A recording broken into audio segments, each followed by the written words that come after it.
Toda la materia está constituida por átomos, iones y moléculas, desde nuestras ciudades hasta los mares. Incluso el aire está hecho de moléculas. Tal como nosotros utilizamos materiales de construcción específicos, la naturaleza usa solo ciertas moléculas para crear una sorprendente variedad. El mundo natural es muy selectivo al construir su propia arquitectura molecular.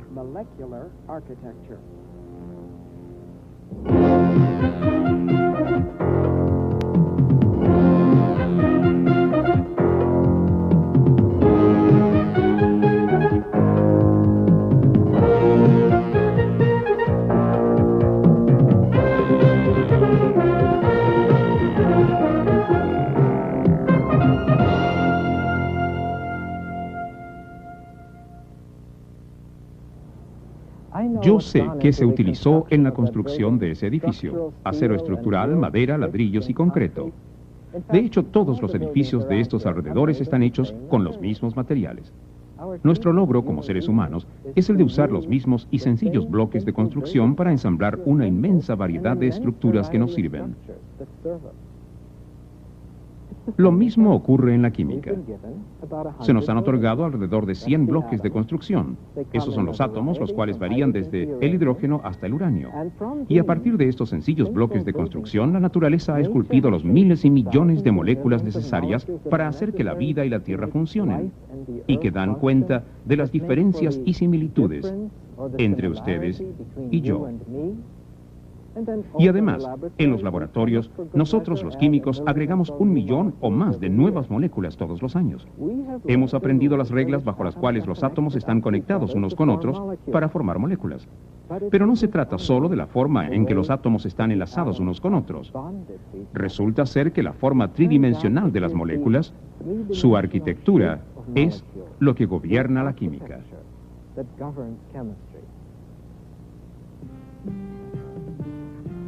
Todas las formas que nos rodean, ya sean naturales o sintéticas, y la forma en que ellas se comportan, ya sea que se inflamen o se congelen, está determinada por los enlaces que las mantienen juntas. Y es la naturaleza de los átomos y cómo estos forman enlaces químicos lo que determina cómo se hacen las moléculas. Las sustancias pueden tener la misma cantidad y los mismos tipos de átomos, y sin embargo, ser diferentes. El grafito y los diamantes son carbono puro, pero están enlazados en forma diferente. El aspartame, la molécula de NutraSweet, tiene una molécula exactamente igual cuyo sabor es amargo. Solo una variación en la forma molecular logra que el almidón sea totalmente diferente a la celulosa en el algodón. ¿Cómo puede ser eso? Las moléculas con los mismos números y tipos de átomos, pero con diferentes arreglos espaciales, se llaman isómeros. Dichos arreglos distintos pueden provocar importantes diferencias en las propiedades, las cuales tienen un impacto importante en el mundo natural. Para entender las implicaciones de esto, veamos el átomo común en todas las cosas vivientes: el carbono. Este es un átomo de carbono libre. Los electrones de valencia están organizados para que los enlaces apunten a las esquinas de un tetraedro. 4 átomos de hidrógeno se pueden enlazar con el carbono para formar metano. 2 átomos tetraedros de carbono pueden unirse con un solo enlace para formar la molécula etano. Las moléculas más largas, construidas con un solo enlace como el etano, formarán cadenas largas y rectas. Y porque no pueden aceptar ningún otro átomo de hidrógeno, se dice que están saturadas. El carbono también puede formar enlaces dobles, y cuando lo hace, la molécula tendrá una forma diferente.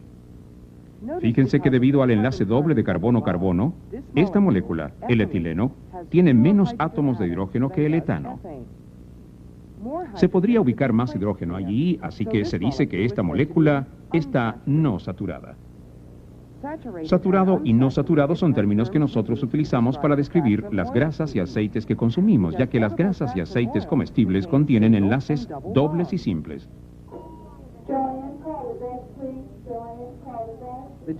El Hospital Johns Hopkins en Baltimore, Maryland. Donna Sorensen es una dietista clínica. Buenos días, señora Allí. ¿Cómo está? Uno de sus pacientes, el señor Aggie, ha sido hospitalizado por sus altos niveles de colesterol. Es anormalmente sensible a las grasas y aceites en su dieta. El pescado es excelente. ¿Usted come alguna vez pescado grasoso? En todas las comidas que les gustan a los americanos, generalmente las comidas rápidas, hay algunos ácidos grasos. Ellas incluyen margarinas, pasteles hechos con grasas, galletas, papas fritas que se fríen en este tipo de grasa, cualquier snack frito e incluso el pan.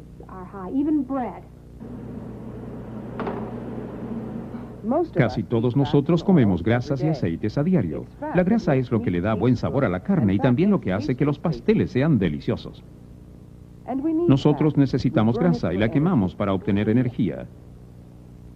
Las grasas y los aceites son compuestos de glicerina y ácidos grasos. Hay una grasa mala, la grasa saturada, y una grasa buena, la grasa no saturada. Las diferencias entre ambas son los enlaces de carbono que las mantienen juntas. El profesor John Kinsella, químico de alimentos de la Universidad de Cornell. Esas son dos moléculas de ácidos grasos que existen en abundancia en la naturaleza.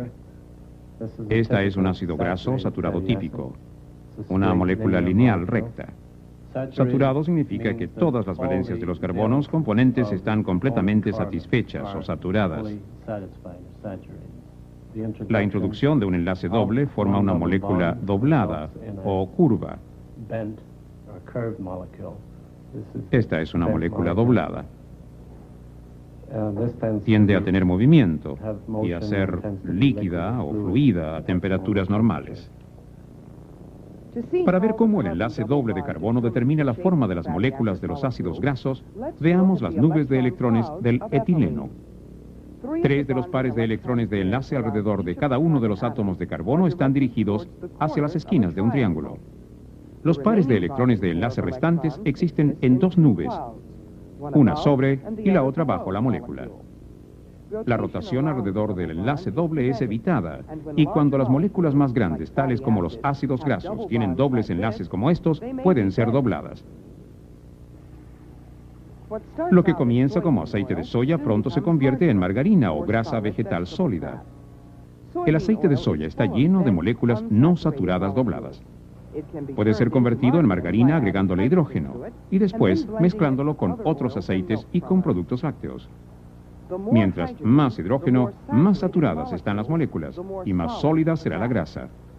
Eso se debe a que el hidrógeno abre los enlaces dobles, formando nuevos enlaces y enderezando las moléculas. Este es un aceite vegetal, aceite de soya.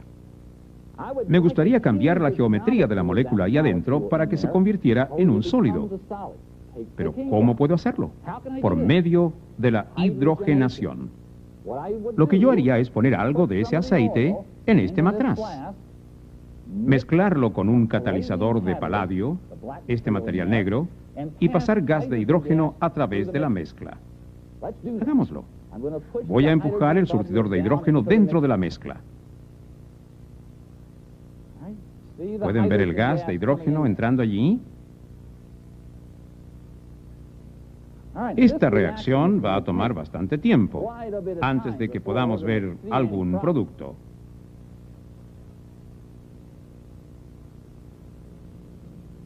¡Hey, miren! Se ha convertido en un sólido. ¿Cómo ocurrió eso? Bueno, al agregar hidrógeno convertimos el enlace doble en 2 enlaces simples, saturando la molécula. Y produjimos una nueva sustancia, grasa. Ahora, si pudiéramos extraer el catalizador de allí, obtendríamos una sustancia que se vería así. Esta es una grasa vegetal, margarina. Las moléculas derechas saturadas son las que preocupan a los químicos alimenticios como el profesor Kinsella. Es mejor comer más moléculas dobladas que moléculas derechas. En general, se nos recomienda reducir el consumo general de grasas y controlar cuidadosamente la cantidad de moléculas derechas o ácidos grasos saturados que normalmente consumimos. De acuerdo al profesor Kinsella y a los oficiales de la salud, las moléculas saturadas derechas son las que causan problemas de salud. Uno de los factores de riesgo en todas las enfermedades cardíacas es la cantidad y el tipo de grasa que uno consume. Las grasas utilizadas para cocinar rosquillas, papas fritas y pollo están rebosantes de estas moléculas saturadas derechas. La margarina tiene sus ventajas. Dura más y posee temperaturas más altas de cocimiento. Pero a medida que comemos más alimentos fritos y hacemos menos ejercicio, las preocupaciones acerca de nuestra salud aumentan. Pero hay aún más. Las moléculas no saturadas también pueden ser derechas. Existen dos isómeros geométricos de los ácidos grasos no saturados. El transisómero es derecho, mientras que el otro, el cisisómero, es la molécula doblada. Durante el proceso de hidrogenación, algunas moléculas cis, en vez de agregarle hidrógeno al enlace doble, se convierten en transisómeros. Estos transácidos grasos son derechos y ayudan a otras moléculas saturadas a juntarse. En realidad, ellos actúan tal como una molécula saturada en las grasas, como en la margarina y la manteca. Por eso preocupa el impacto de los transácidos grasos en la salud, aunque no sean saturados. Yo creo que actualmente la evidencia es bastante clara. El comer mucha grasa, y en particular grasa saturada, es perjudicial para nuestra salud. Sabemos que las grasas saturadas elevan los niveles de colesterol. Actualmente existe una hipótesis de que las transgrasas no saturadas también pueden elevar los niveles de colesterol. Mientras se debate el impacto de los transácidos grasos en nuestra salud, la mayoría concuerda en que debemos comer menos grasa. Pero más allá de estos isómeros geométricos, hay otros isómeros con relaciones más profundas con las cosas vivientes. Lo mismo y no lo mismo. Esa es la tensión básica tras las relaciones entre los seres humanos.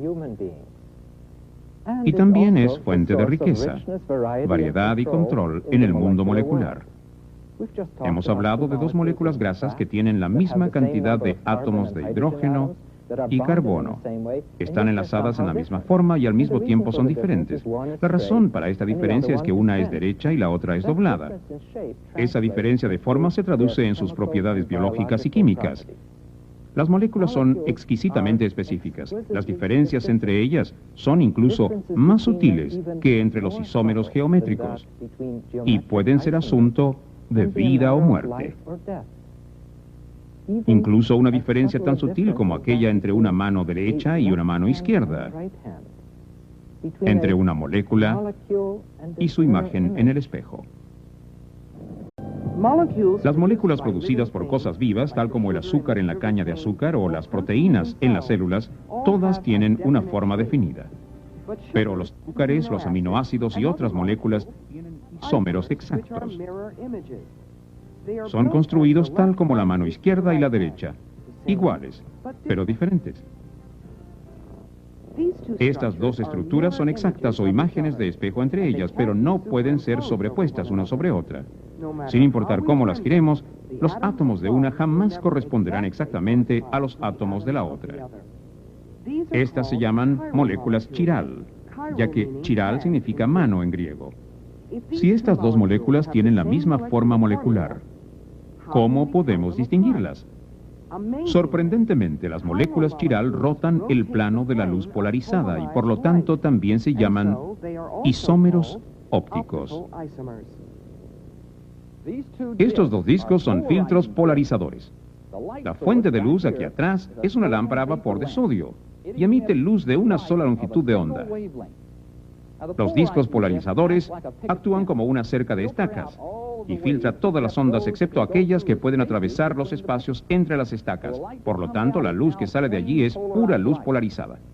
Si yo hago rotar este disco polarizador hacia adelante, puedo llegar a un punto en donde la luz es bloqueada por este disco delantero. Voy a poner una matraz de agua destilada allí. ¿Notan alguna diferencia? No está saliendo mucha luz. Ahora voy a poner una solución de sacarosa o azúcar de mesa allí. Vean la diferencia. Ahora la luz está saliendo de ese disco delantero. Por lo tanto, las moléculas de azúcar disueltas en el agua han rotado las ondas de luz, las cuales ahora atraviesan el disco delantero.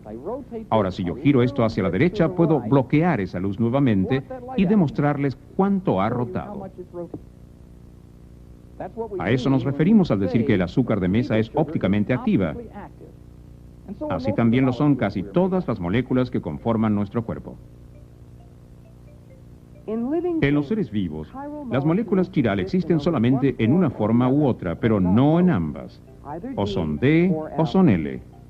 Los azúcares son D por dextro o mano derecha, y los aminoácidos son L por levo o mano izquierda. Históricamente, D y L se refieren a la dirección en que la luz polarizada fue rotada.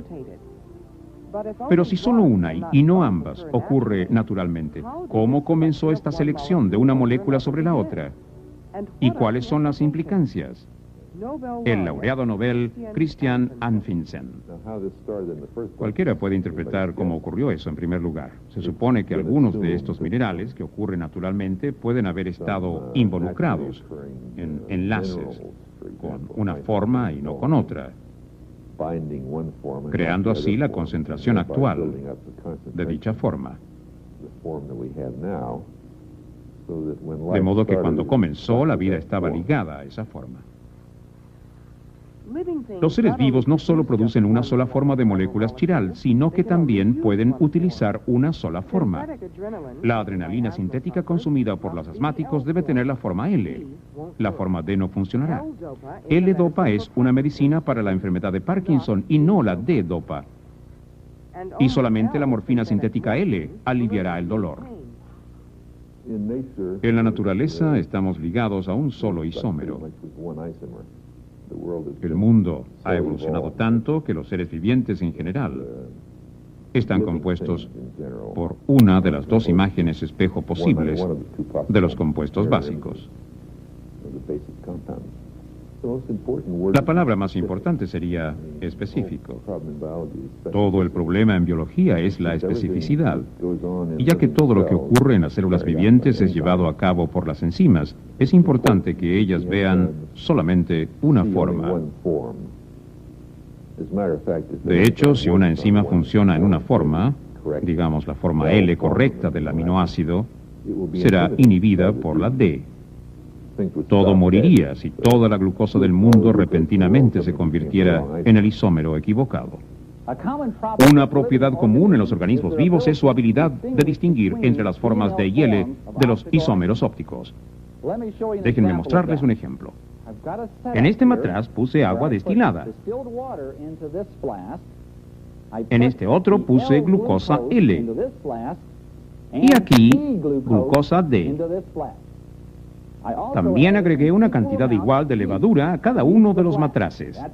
Ese es nuestro organismo viviente. Ahora, si la levadura reacciona con la glucosa, causará fermentación, lo que a su vez liberará dióxido de carbono. El dióxido de carbono pasará a través del tubo y después caerá al agua. Y ustedes deberían ver burbujas. Veamos qué ha ocurrido. En el primer matraz, con agua destilada, no pasa nada. Ese es nuestro control. Acá está la forma L de glucosa. Miren aquí, no hay burbujas, no hay reacción ni fermentación. Pero miren este matraz. Obviamente, está fermentando. Y miren cómo se está generando el dióxido de carbono aquí. Por lo tanto, la levadura ha reaccionado con la forma D de la glucosa, pero no con la forma L. Los aminoácidos, que son L, son utilizados por todas las cosas vivientes en el metabolismo, pero cuando las células mueren, sus proteínas comienzan a descomponerse, quebrándose en aminoácidos. Ante la ausencia de vida, algunas moléculas L pueden convertirse en moléculas D. El doctor Edgar Hare, del Instituto Carnegie. Cuando ese proceso de vida se detiene y ya no hay más materiales de construcción, entonces la naturaleza tiende a mezclar aminoácidos D y L. Por lo tanto, la parte degradada, cuando se están quebrando proteínas, lleva finalmente a una mezcla de aminoácidos D y L. Y ese proceso se llama racemización. La racemización puede ser medida. Las moléculas D y L rotan la luz polarizada, pero en direcciones opuestas. Si ambas son mezcladas, comienzan a eliminarse mutuamente. Por lo tanto, el grado de rotación de la luz polarizada depende de la proporción de los aminoácidos D y L en cualquier muestra dada. Si las cantidades son iguales, no hay rotación alguna.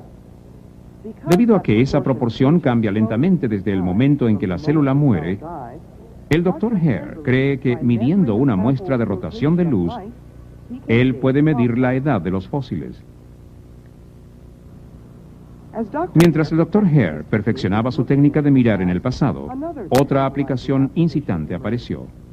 En 1969 un meteorito cayó a tierra en Chile. Y no estaba compuesto por hierro y níquel como la mayoría de los meteoritos. Este contenía carbono. ¿Qué significan los objetos del espacio exterior que contienen carbono? ¿Significa que hay vida allá afuera? ¿Representan un planeta como la Tierra que desarrolló vida y después explotó o chocó con otro objeto y esos meteoritos son reliquias de él?